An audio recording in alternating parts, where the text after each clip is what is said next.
조 바이든 미국 대통령과 시진핑 중국 국가주석이 어젯밤 2시간 넘게 전화 통화를 하면서 대만 문제를 놓고 다시 한번 설전을 벌였습니다.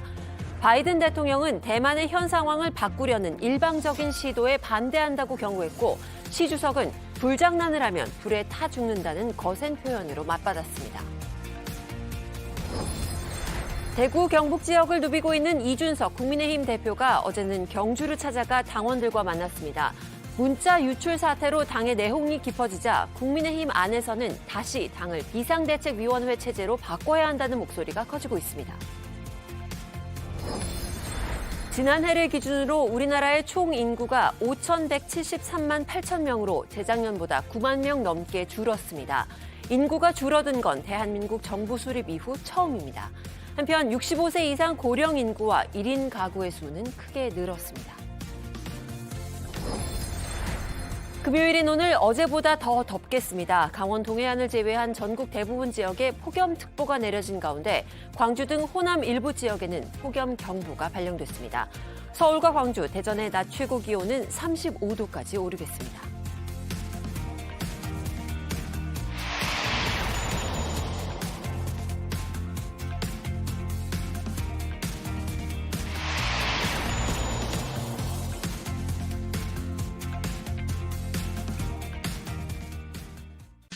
시청자 여러분 안녕하세요. 설레는 아침을 만드는 습관 아침엔입니다.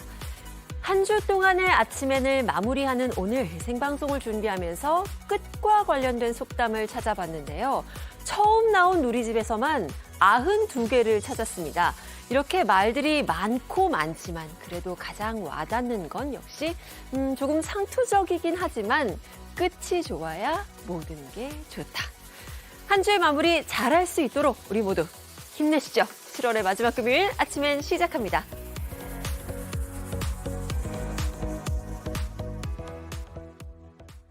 네, 첫 소식입니다. 조 바이든 미국 대통령과 시진핑 중국 국가주석이 4개월 만에 2시간 넘게 전화 통화를 했습니다.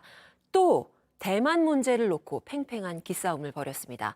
바이든 대통령은 대만의 지금 상황을 일방적으로 바꾸려는 시도에 반대한다고 경고했고, 시진핑 주석은 불장난을 하면 불에 타 죽는다는 거센 표현으로 맞받았습니다. 유미애 기자입니다. 중국 외교부가 양국 정상의 통화 이후 홈페이지에 올린 발표문입니다. 경제와 대만 문제로 채워진 발표문에선 시 주석이 대만 문제를 자세히 설명했다면서 작심 발언을 쏟아냅니다. 특히 불장난하면 반드시 불에 타 죽는다면서 미국이 이를 분명하게 인식하기를 바란다고 했습니다. 미국이 낸시 펠로시 미국 하원 의장의 대만 방문을 검토하자 강도 높은 견제구를 던진 것으로 보입니다. 이에 대해 바이든 대통령은 대만에 대한 하나의 중국 정책은 변함이 없다면서도 강력한 경고는 이어갔습니다. 백악관은 보도자료를 통해 미국은 대만의 현 상황을 변경하거나 대만 해협의 평화와 안정을 해치는 일방적인 시도에 강력히 반대한다고 밝혔습니다. 중국이 대만을 침공하거나 대만 해협에서 무력으로 위협하는 행위를 절시하지 않겠다는 의지를 분명히 한 것으로 해석됩니다. 경제 문제도 주요 현안이었습니다. 시 주석은 규율을 위배해가며 공급망을 분리하려는 시도는 미국 경제에 도움이 되지 않는다고 지적했습니다. 미국이 한국, 일본, 대만의 참여를 유도해 반도체 공급망 동맹 칩4를 결성하려 하는 데 대한 견제의 의미로 해석됩니다. 7차 핵실험 가능성이 높아진 북한 등 한반도 문제도 핵심 의제 중 하나로 예상됐지만 관련 발언은 알려지지 않았습니다. 미중 두 정상 간 통화는 이번이 5번째로 우리 시간으로 어젯밤에 2시간 17분 동안 진행됐지만 5번 모두 갈등만 되풀이했습니다. JTBC 유미입니다. 이런 가운데 중국을 겨냥해 안보 차원에서 반도체 산업을 육성하기 위한 법안이 미국 의회의 문턱을 넘었습니다. 미 하원은 현지 시간 28일 반도체 및 과학법에 대한 표결을 진행해 찬성 243표, 반대 187표로 가결했습니다. 조 바이든 대통령의 서명만 남은 이 법안에는 반도체 산업 발전 등을 위해 2,800억 달러, 우리 돈으로 약 364조 원을 투자하는 내용이 담겨 있습니다. 네, 여당 안에서 내부 총질 문자의 파장이 깊어지고 있습니다. 여의도를 떠난 이준석 대표가 어제는 경주의 모습을 보였습니다. 이렇게 이 대표의 장외 시위가 길어지자 아예 비상대책위원회를 구성해서 당의 리더십을 재정비해야 한다는 얘기까지 나오고 있습니다. 배양진 기자입니다. 이준석 대표는 어제 포항에서 경주로 이동해 경주 시민과 당원을 만났습니다. 그동안 언론 노출을 피해왔지만 JTBC 카메라 앞에서 처음으로 입을 열었습니다. 오랜만입니다, 시 기자님. 어떻게 잘 지내셨어요? 네, 잘 지냈어요. 건강은 좀 어떠세요? 아이고 뭐 어제 울릉도 성인봉 갔다 왔더니 다리가 좀 섬은 어떻게 좋으셨나요? 아이고 그 섬은 참 정직합니다. 안녕하세요. 예. 안녕. 이 대표는 어젯밤 당원 만남을 마친 뒤 그 섬 누구보다 지역의 당원들이 오히려 가장 개혁적이고 당을 걱정하고 있다는 글을 올렸습니다. 앞서 겉과 속이 다르다는 뜻의 양두구육을 언급한 데 이어 또다시 여의도 정치권을 겨냥한 겁니다. 이 대표는 당분간 보수의 심장이라 불리는 대구 경북 지역을 돌며 당원을 만날 전망입니다. TK 지역은 사실 우리 당에 많은 당원들이 있는 곳이기 때문에 그중에서 특히 뭐 당협이나 이런 거에 소속되지 않지만은 굉장히 당에 대한 고민이 많은 당원들과 얘기를 많이 해보고 싶습니다. 이 대표의 전국 순회에 당내에선 곱지 않은 시각도 있습니다. 당장 지난 대선 캠프에서 조직본부장을 맡은 이철규 의원이 혹세 무민하고 있다며 이 대표를 겨냥했고, 이 대표는 그간 고생하셨는데 덜 유명해서 조급하신 것 같다고 반격하며 신경전을 벌였습니다. 당 일부에선 아예 비상대책위원회를 구성해 상황을 수습해야 한다는 의견도 나옵니다. 문자 유출 사태로 당 내홍이 더 깊어지고 권성동 대표 직무대행 겸 원내대표의 원톱 체제도 흔들리고 있다는 겁니다. 당장 오늘 열릴 최고위원회의에서 배현진 최고위원 등이 사퇴를 결단하며 비대위 체제 전환을 요구할 가능성까지 거론됩니다. 국민의힘 당원 당규상 비대위로 전환하려면 최고위원 9명 중 절반이 사퇴 등으로 공석이 돼야 합니다. JTBC 배양진입니다. 네, 이른바 내부 총질 문자에 대한 윤석열 대통령의 입장은 아직 나온 바가 없는데요. 저희가 취재를 해보니 윤 대통령은 오히려 권성동 대행에게 힘을 실어줬습니다. 문자가 공개된 것이 단순한 해프닝이라는 전제 하에 울산을 오가는 비행기 안에서 이런 얘기들이 오갔는데요. 강희연 기자입니다. 윤석열 대통령은 울산에서 열린 정조대왕함 진수식에 참석했습니다. 최첨단 전투체계를 기반으로 탄도미사일에 대한 탐지, 추적, 요격 능력을 갖추고 있는 국가 전략자산으로서 해군의 전투 역량은 한층 더 강화될 것입니다. 이 자리엔 국민의힘 권성동 당대표 직무대행 겸 원내대표와 소속 의원들도 함께했는데 윤 대통령과 별도로 대화를 나누는 장면은 포착되지 않았습니다. 하지만 JTBC 취재 결과 윤 대통령은 울산을 오가는 비행기 안에서 권 직무대행을 비롯한 의원들과 차담회를 가졌고 문자 노출 사건과 관련해서도 대화한 것으로 확인됐습니다. 한 참석자는 심각한 분위기는 아니었다며 문자 공개가 단순한 해프닝이라는 걸 전제로 대화가 진행됐다고 설명했습니다. 또 윤 대통령이 권 직무대행에게 직무대행으로서 업무를 잘해 나가서 당과 정부가 다 같이 잘하자고 전했다고 했습니다. 이번 논란에도 사실상 권 대행 체제에 힘을 실은 것으로 풀이됩니다. 이날 진수식엔 권 직무대행을 비롯해 국민의힘 차기 당권 주자들로 언급되는 김기현, 안철수 의원이 나란히 앉아 눈길을 끌었습니다. 김 의원과 안 의원은 각각 공부 모임과 토론회를 띄우고 당내 의원들과 접촉면을 넓히고 있습니다. 김 의원은 문자 노출 사건을 놓고 권 직무대행에 각을 세우기도 했습니다. 아주 곤혹스러운 상황이긴 합니다만은 그걸 가지고 여기서 또 왈가왈부 할 일이 아닌 것 같습니다. 한편 김건희 여사는 정조대왕함의 진수선을 자르는 행사를 직접 주관했습니다. 지난달 말 대통령의 스페인 마드리드 나토 순방 이후 공식 석상에 선 건 한 달 만입니다. JTBC 강연입니다. 지난해 우리나라의 인구는 외국인까지 포함해서 모두 5,173만 8천 명이었습니다. 재작년보다 9만 명 넘게, 무엇보다 대한민국 정부 수립 이후 72년 만에 처음으로 총 인구가 줄었습니다. 정원석 기자입니다. 1949년 정부 수립 당시 2천만 명이었던 우리나라 인구는 고도 성장기였던 1983년 배로 늘어 4천만 명을 넘었습니다. 이후 2012년 5천만 명을 넘었지만 저출산으로 증가 속도가 확 줄었습니다. 재작년부터는 코로나19 대유행 속에 사망자가 출생아보다 많아지면서 인구 자연 감소가 시작됐습니다. 그런데 지난해엔 외국인을 포함한 총 인구마저 처음으로 줄어들었습니다. 통계청이 발표한 2021년 인구주택 총조사 결과입니다. 지난해 내국인과 외국인 모두 각각 4만 5천 명, 4만 6천 명 줄면서 72년 만에 처음으로 인구가 줄었습니다. 작년에는 그나마 들어왔던 내국인도 나가게 됐고 지금 외국인도 들어오지 못하고 있는 상황이고 이런 여러 가지 요인들이 겹치면서 인구의 자연 감소 부분하고 같이 해서 인구가 감소한 것으로 보시면 됩니다. 연령별로는 60세 이상 구간에선 인구가 늘었지만 59세까지는 인구가 모두 줄었습니다. 특히 출산율이 떨어지면서 0에서 9세는 20만 명 이상 줄어든 378만 3천 명으로 전년 대비 5.1%나 감소했습니다.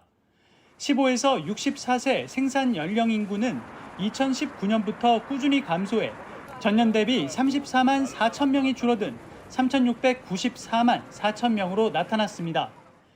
65세 이상 고령 인구는 2005년 대비 2배로 불어난 870만 7천 명이었습니다.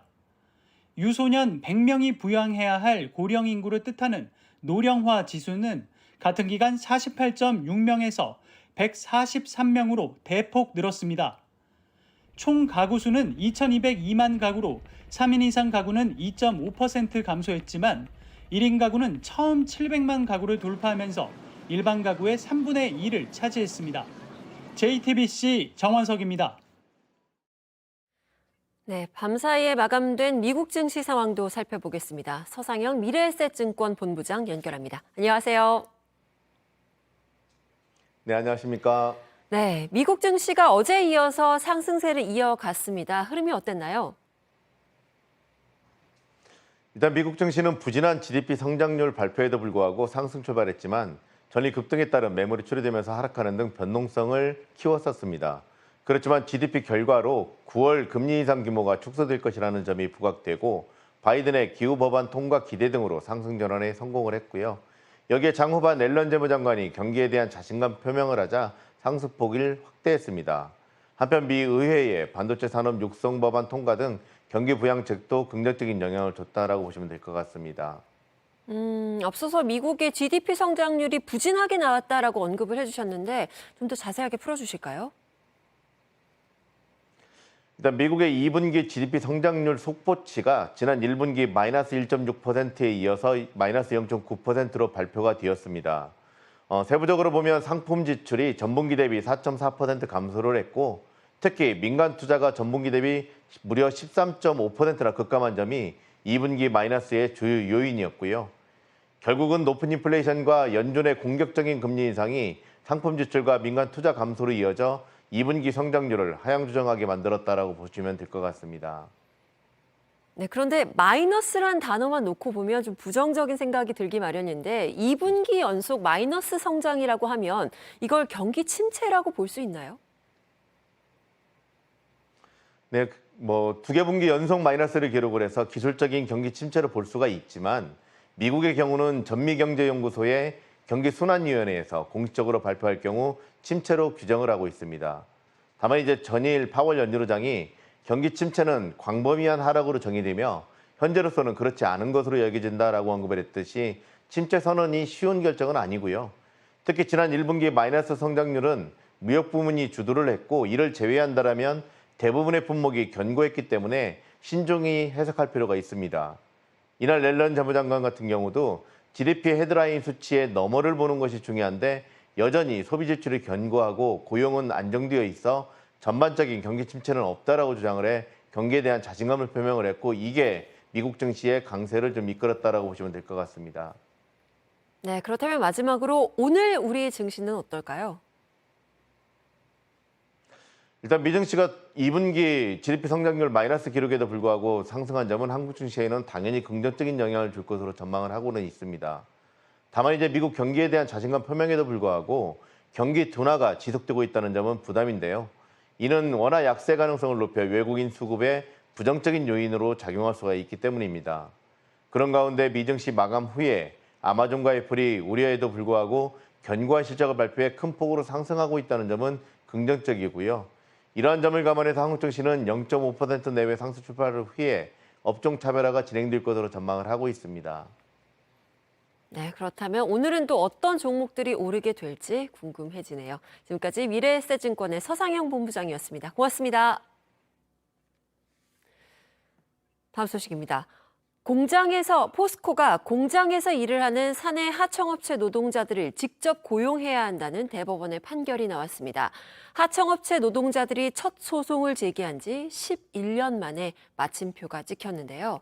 철강업계에서 인정된 첫 판결입니다. 정종문 기자입니다. 지난 2011년 포스코 사내 하청업체에서 일하던 양모 씨 등 16명이 포스코를 상대로 소송을 냈습니다. 포스코 전산관리 시스템을 통해 전달받은 작업을 수행하는 등 직접 업무 지시를 받았고 평가와 포상도 사실상 포스코가 해왔다며 포스코 정직원 지위를 인정해달라는 겁니다. 1심은 회사 손을, 2심은 노동자 손을 들어주며 판결이 갈렸습니다. 대법원은 최종적으로 노동자 승소 판결을 확정했습니다. 이 사건과 별개로 2016년 하청 노동자 44명이 제기한 소송에 대해서도 같은 판단을 했습니다. 대법원은 포스코가 노동자들에게 업무 지시를 했고 작업량 등을 실질적으로 결정했다며 포스코와 사내 하청업체 직원 사이에 직접 고용 관계가 있다고 봤습니다. 관련 법에 따라 파견 기간이 끝나면 하청업체 직원들은 정규직으로 채용된 것으로 간주되거나 회사가 정규직으로 채용해야 합니다. 노동자들은 곧바로 정규직으로 채용하라고 요구했습니다. 지금이라도 불법 파견 인정하고 협력업체 노동자를 모두 직고용해야 됩니다. 포스코 측은 대법원 판단을 존중하며 판결문을 검토한 뒤 후속 조치를 이행하겠다는 입장을 내놨습니다.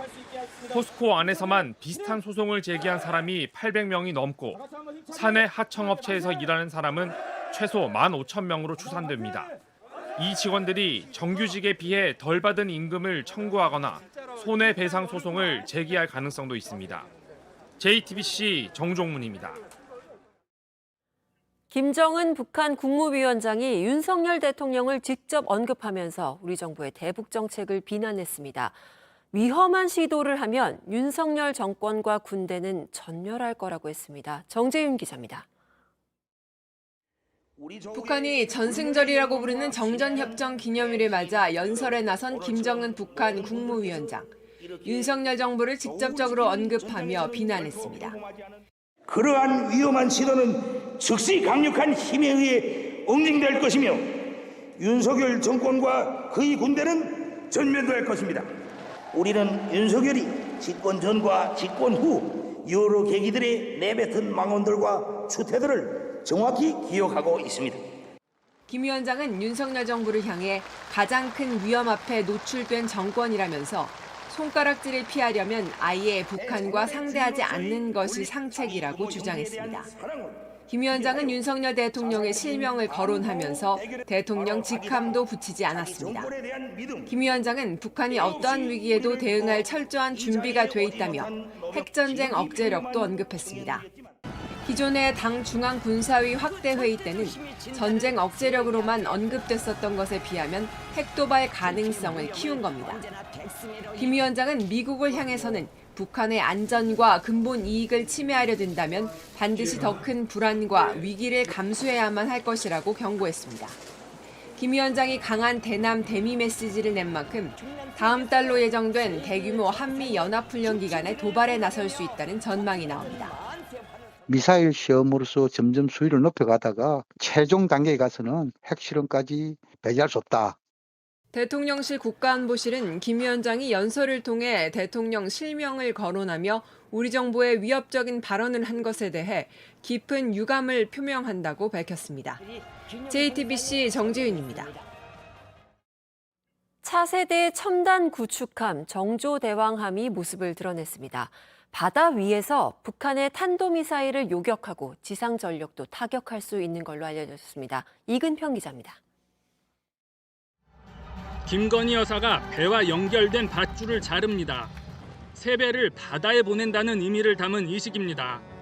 차세대 이지스 구축함 정조대왕함이 처음 모습을 드러냈습니다. 이제 우리는 첨단 기술이 집약된 세계 최고의 이지스 구축함을 우리의 기술로 만들게 됐습니다. 정조대왕함은 기존에 운용하던 세종대왕급 이지스함 3척을 이른바 업그레이드한 구축함입니다. 7,600톤 세종대왕급보다 600톤가량 몸집을 키웠지만 적의 레이더에 잡히지 않는 스텔스 기능은 더 뛰어납니다. 무장도 강화했습니다. 기존 세종대왕급 이지스함에 탑재된 SM-2 대공 미사일은 탄도미사일을 추적만 할 뿐 요격은 비교적 속도가 느린 순항미사일이나 항공기 정도만 가능했습니다. 반면 정조대왕함에는 지난 4월 도입이 결정된 SM-6가 탑재됩니다. 해당 대공미사일은 고도 34km에서 적의 탄도탄을 요격할 수 있습니다. 정조대왕함에는 또 국내 개발 중인 함대지 탄도미사일이 탑재될 예정입니다. 이는 세종대왕급에 없는 무기체계로 북한군의 지상 지휘부를 타격할 수 있습니다. 2024년 도입이 예정된 시호크 해상작전 헬기도 정조대왕함에 실립니다. 해군은 2024년 정조대왕함을 인도받은 뒤 2025년쯤 실전 배치할 계획입니다. 해군은 이후 2척을 추가로 만들어 2020년대 말에는 모두 3척의 정조대왕급 이지스함을 운용할 예정입니다. JTBC 이근평입니다.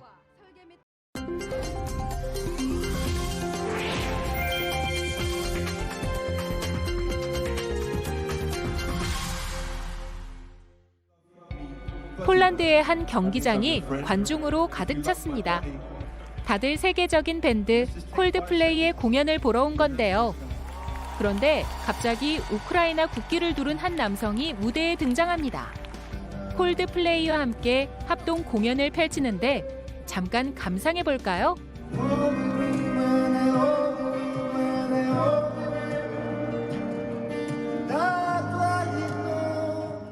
이 남성은 우크라이나 출신의 아마추어 음악가인데요.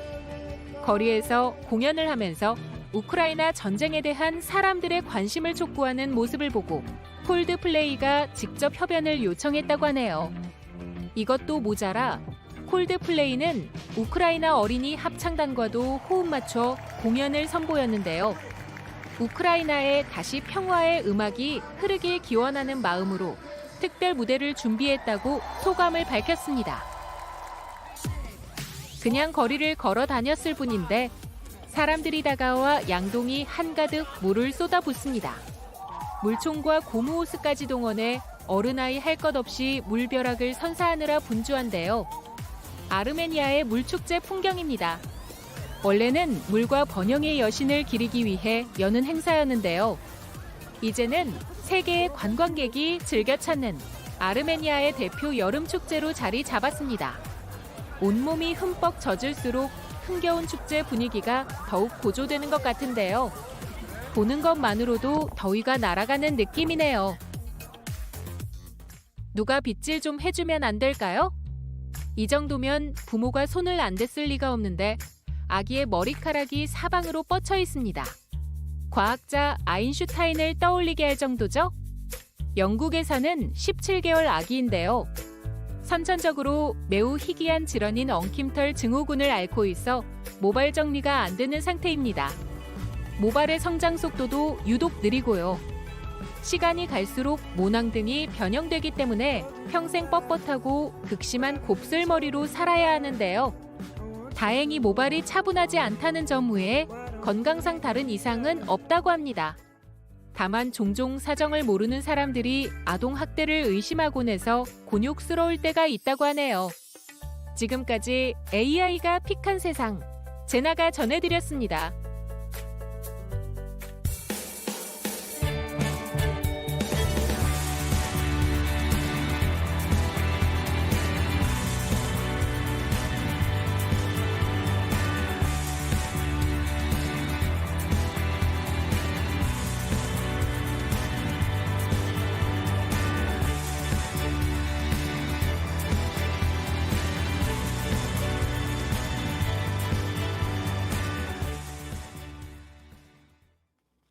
이재명 더불어민주당 의원의 아내 김혜경 씨의 법인카드 유용 의혹 사건의 참고인 김모 씨가 숨진 채 발견됐죠. 음식값을 법인카드로 결제하기 전에 식당과 가게에서 쓰인 개인카드의 주인이었던 김 씨가 경기도 산하 공공기관에서 비상임 이사를 지냈던 것으로 확인됐습니다. 이승환 기자입니다. 김혜경 씨 법인카드 유용 의혹 사건과 관련해 참고인 조사를 받은 건 전직 기무사 요원 40대 김모 씨입니다. 지난 2009년부터 2018년까지 성남 지역 담당 정보요원으로 일했습니다. 이재명 의원이 성남시장으로 있던 데와 겹칩니다. 김 씨는 그즈음 김혜경 씨 수행비서 배모 씨와 인연을 맺은 걸로 알려졌습니다. 경기도 5급 공무원이던 배 씨는 이재명 의원 자택에 소고기와 초밥 등을 산 뒤 배달하도록 지시한 인물입니다. 12만 원치 잘라달라고 그래요. 내가 그 카드깡 했을 때 그게 20만 원 넘은 적이 없어. 배 씨는 법인카드 한도 규정 때문에 개인카드 여러 장을 섞어서 계산한 뒤 개인카드는 취소하고 법인카드로 다시 결제하도록 했습니다. 배 씨가 법카 바꿔치기에 사용한 개인카드 중엔 숨진 김 씨 명의 카드도 있었습니다. 김혜경 씨 밑에 배모 씨라고 있잖아요. 선결적으로 취소하는데 사용된 카드가 그 중에 하나가 우리 김 이사 고인의 카드였었어요. 경찰은 이 의원 자택에 배달된 물품 결제 내역에 숨진 김 씨 카드 내역이 있는 걸 확인한 뒤 참고인으로 소환했던 겁니다. 숨진 김 씨는 지난 2018년 기무사를 전역한 뒤 성남시에 사무실을 둔 군납업체에서 일했습니다. 특히 지난해부턴 경기도 산하기관인 경기도경제과학진흥원 비상임 이사로 일해왔습니다.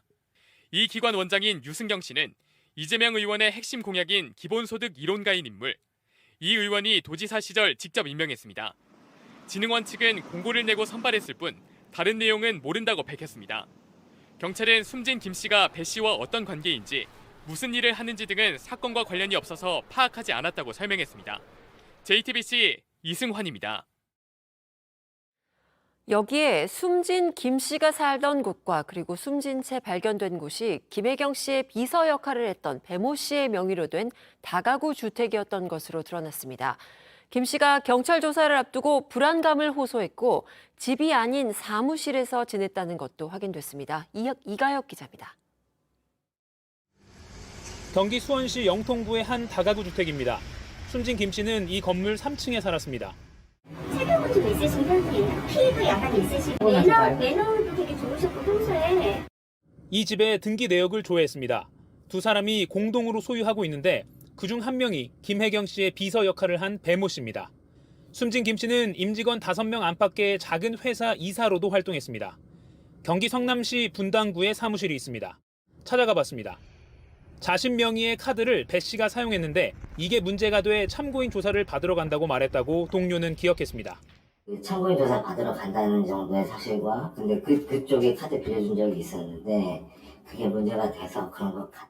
김 씨는 조사를 받으러 가기 전 이틀간은 불안감 때문에 집이 아닌 사무실에서 자신과 지내며 숙식을 해결했다고 합니다. 추정컨대 압수수색 우려도 좀 했던 것 같아요. 여기보다는 집, 그래서 집에 있기 꺼려해서 여기에서 이틀을 지냈단 말이에요. 숨진 김 씨와 배 씨는 매우 친밀한 관계였다고도 증언했습니다. 결혼한 관계는 알죠. 근데 결혼한 관계인 줄 알고 있었죠, 저는. 같이 와서 식사도 하고. 취재진은 김 씨 사망 관련 의혹을 묻기 위해 배 씨 집을 찾아갔지만 만날 수 없었습니다. 경찰은 취재진에게 김 씨가 배 씨 집에 살았는지 몰랐고 김 씨를 부른 것도 단순 참고인 조사였다고 밝혔습니다. JTBC 이가혁입니다. 네, 이제 주말입니다. 금요일 아침 앤 라이프 나원정 중앙일보 기자와 함께 이번 주에 개봉하는 영화들 만나보겠습니다. 어서 오세요. 네, 안녕하세요.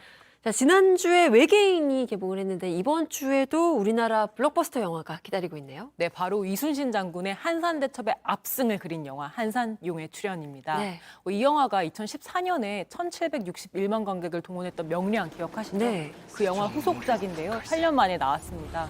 이 명량에서는 최민식 씨가 이순신 장군 역할을 했었는데 이 한산은 시기적으로 5년이 앞선 한산대첩을 다루고 있잖아요. 박해일 씨가 더 젊은 버전의 이순신 장군을 연기를 했습니다. 한산대첩은 이순신 장군이 임진왜란 당시에 하객진이란 독특한 전술을 펼쳐가지고 임진왜란 최초의 압승을 거둔 그런 전투예요. 근데 이 하객진 하면은 바다 위에 학이 날개를 펼치듯이 이렇게 배의 대열을 갖춰서 외선을 서서히 포위를 하면서 선멸을 하는 그런 작전이거든요. 근데 이 작전을 펴는 모습들을 굉장히 박진감 넘치게 펼치는데요. 실제로 당시에도 조선배가 56척 그리고 일본배가 73척이었다고 하는데 47척을 바로 다 무찌를 만큼 굉장히 압승을 거둔 그런 전투고요. 이런 정말 박진감 넘치는 이 승리의 기쁨이 당시에는 정말 일본이 한양까지 다 빼앗아서 수세에 몰려있던 조선을 판도를 바꿔놓은 그런 전투였거든요. 이번에 영화 보시면은 그 승리의 기쁨 다 오롯이 느끼실 수 있을 것 같습니다. 네. 극장에 가서 우리가 그동안 국사 시간에 수업 시간에 상상으로만 그려봤었던 장면을 해상 전투씬을 직접 보게 되는 거잖아요. 쾌감이 어마어마할 것 같은데요. 네, 그리고 실제 그 하객진이랑 거북선이 의외로 사료가 많이 안 남아 있다고 해요. 네. 근데 김한민 감독은 이 사료를 토대로 실제 전투를 하면 어떨까라고 해서 실제 전투에 적합 가능한 모델을 구현을 했고요. 거북선은 보통 3층 형설, 2층 형설이 많이 이제 분분한데 이 영화에서는 3층 형설이 초기 모델이라고 설정을 하고 그리고 더 날렵한 버전으로 개조한 신형을 2층형이라고 해서 둘 다 영화에 등장을 시켰습니다. 명량은 실제 바다에 배를 띄워서 촬영을 했었거든요. 근데 지금 보시는 것처럼 이번 한사는 실내 세트장 한 3,000평 규모로 짓고 움직이는 기계 장치 위에 선박 세트를 얹어서 촬영을 했습니다. 네. 사실 명량 때 이 쌓은 해전 촬영의 노하우가 이번 영화의 그 전투씬을 더 박진감 넘치고 정교하게 만들 수 있었습니다. 그러면 명량에서의 그 장면들보다 더 뭔가 쾌감이 느껴지는 장면들을 한산에서 볼 수가 있겠네요. 네, 많은 반응 중에 차오른다라는 반응이 있습니다. 네. 네. 근데 저는 좀 궁금한 게 보통 영화의 주인공을 캐스팅을 하면 시간이 조금 앞당겨지더라도 분장으로 해서 같은 배우가 주인공을 맡는데 이번에 주인공을 바꿨어요. 왜 그런 걸까요? 네, 이게 약간 감독의 연출 의도와 연결이 되는데요. 감독이 명량 이후에 이순신 장군의 3가지 면모를 담은 3부작을 만들겠다라고 생각을 했고 그래서 1편 그 명량에서는 최민식 씨가 용렬한 장수 이순신을 연기를 한 것이고요. 한산에서는 박해일 씨가 좀 지혜로운 장수의 면모를 부각하고 이제 앞으로 나올 노령이라는 마지막 영화에서는 배우 김윤석 씨가 현명한 장수의 모습을 연기를 합니다. 네. 실제로 다른 캐릭터들도 다 배역이 바뀌었어요. 그래서 이 명량에서는 와키자카라는 왜군 장수 역할을 조진웅 씨가 연기를 했었거든요. 근데 이번 한산에서는 변유한 씨가 연기를 했습니다. 그리고 이번 한산을 보면 김양기 씨가 조선의 기생 역할로 나오는데요. 이 역할이 나중에 자라서 명량에 이정현 씨가 연기한 정씨 여인이 됩니다. 이렇게 연결이 되긴 하는데 그 명량을 안 보셨어도 한산을 관람하시는 데는 무리가 없어요. 실제 김한민 감독도 한산이 시기상으로 먼저기 때문에 먼저 보셔도 좋다 이렇게 얘기를 했습니다. 그렇다면 혹시 명량을 보셨던 분들은 뭐 한산을 보시고 다시 한번 또 보셔도 되고 안 보셨던 분들은 한산을 먼저 보고 보셔도 되겠네요. 네네, 맞습니다. 이렇게 캐릭터들을 이렇게 배우들을 비교하는 재미까지 있을 것 같은데 기대가 됩니다. 두 번째 영화 준비한 거 어떤 영화죠? 네, 두 번째 영화는 프랑스 영화 임파서블 러브입니다. 제목에서 약간 감이 오실 텐데요. 네, 한눈에 젊은 시절 반해서 평생 이제 불타오르는 사랑을 한 남녀가 있는데 이들의 사랑은 좀 엇갈립니다. 그래서 여성이 혼자 아이를 낳아 키우는데요. 이 딸이 커서 아버지를 만나고 나선 엄마를 원망을 합니다. 왜 아빠 같은 사람이랑 사랑을 했냐고요. 정말 한눈에 반한 이 평생의 격정이 잘못된 만남이었다면 어땠을까라는 생각을 하게 만드는 영화인데요. 2015년에 이 프랑스 작가가 직접 자전적인 이야기를 담아낸 그 소설이 토대로 이제 나왔는데 이 소설 내용이 10대 시절부터 친부한테 아주 충격적인 학대를 받았던 주인공의 이야기예요. 그래서 이 부모에게 받은 상처까지 아주 담담하게 서술을 해가지고 이 프랑스 대표 문학상인 12월상까지 받기도 했고 또 프랑스에서는 영화보다 먼저 연극이 나올 만큼 화제가 됐던 작품입니다. 앞서서 나원정 기자께서 제목으로 느끼실 수 있지 않냐로 말씀하셨는데 불가능한 사랑이라는 영화예요. 제목의 영화인데 그 의미를 좀 알 것도 같은데 그렇다면 이 연극으로도 만들어지고 책으로도 있는 이 이야기를 왜 감독은 영화로 만들고 싶었을까요? 사실 이 감독부터 좀 설명을 드리면은 프랑스의 카트린 코르시니라는 감독 지금 화면에 보이시는데요. 균열이라는 영화로 칸 영화제 퀴어 그 황금종려상의 이제 퀴어 버전이라고 할 수 있는데 그 상도 받을 정도로 이제 연출을 잘하는 감독인데 영화 제안을 먼저 받았다고 해요. 근데 처음에 거절을 했다고 합니다. 근데 그 이유가 이 주인공의 삶을 거의 50년에 걸쳐서 그리는데 2시간 안에 압축을 시켜야 됐다는 것 때문이죠. 그래서 이런 숙제 같은 경우에는 프랑스의 연기파 배우인 바르지니 에피에라가 주연을 맡으면서 20대부터 70대까지 연기를 했거든요. 그래서 숙제를 좀 덜었죠, 감독 입장에서는. 그런데 그 실제로 좀 더 이야기에 몰입할 수 있었던 것은 이 영화의 실존 모델이라고 할 수 있는 원작자의 어머니와 편지를 주고받으면서 이 모녀의 당시 상황을 좀 더 깊이 이해할 수 있었기 때문이라고 합니다. 근데 영화 보시면 정말 답답한 구석도 있는데요. 정말로 이 깊은 여운을 남기는 멜로로서 추천을 드립니다. 답답하지만 이 뒷맛이 뭔가 잔잔하게 남는 영화 임파서블 러브 그리고 차오르는 한산 오늘 아침엔 라이프의 두 영화였습니다. 나원정 기자 고맙습니다. 네, 감사합니다.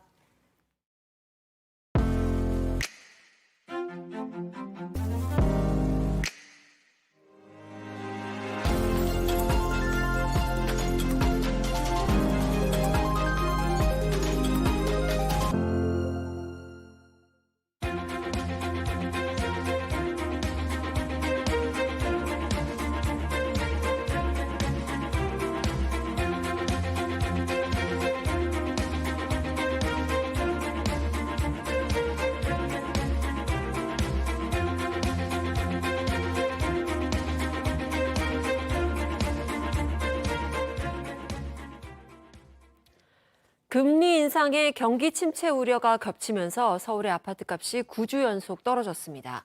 한국부동산원에 따르면 이번 주 서울의 아파트값은 지난주 대비 0.07%, 2년 3개월 만에 가장 큰 폭으로 떨어졌습니다.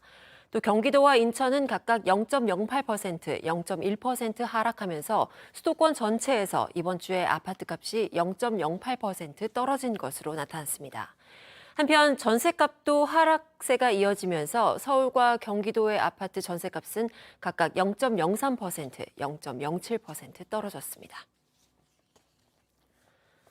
현대차 그룹이 인도네시아의 신수도를 스마트시티로 건설하는 사업에 참여할 것으로 보입니다.